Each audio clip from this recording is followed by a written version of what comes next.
Setting your fantasy football lineups is what we do best here with SI fantasy analyst Michael Fabiano for his week 2 stardom, sit-em, quarterbacks. And we're focusing on 2 starts and 2 sits. Fabs, let's go with the positive first. Your 2 quarterbacks that you want in lineups this week. Who are they and why? Josh Allen, certainly a guy you want to start. He was a stardom last week, had a big game against the Jets, over 28 fantasy points. This week, he gets the Dolphins. They gave up almost 26 fantasy points to Cam Newton, who, oh, by the way, is very comparable to Josh Allen based on his skill set. And also, Allen has owned Miami during his career, scoring over 21 fantasy points per game in all 4 meetings, including 3 games with over 28 fantasy points and 1 game with over 40. So Allen needs to be in your lineup. And speaking of Cam Newton, boy, did he look good last week. 15 carries, 75 yards, 2 touchdowns.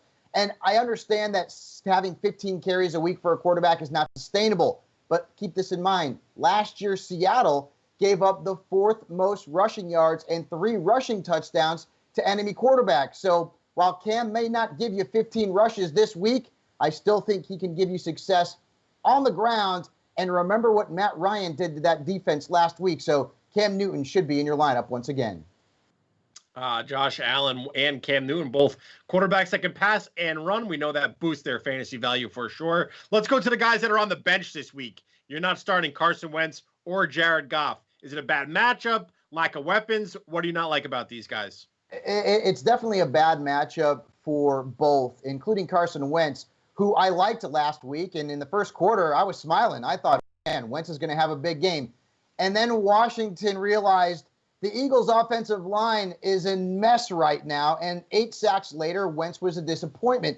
Now you bring in the Rams and Aaron Donald. You don't think they're going to get aggressive against that banged-up offensive line? Yes, they are. So Wentz, to me, is a very risky start. I'd fade him this week. And then Jared Goff, he was a sit-em for me last week. Didn't have a touchdown against the Cowboys, only 10.5 fantasy points.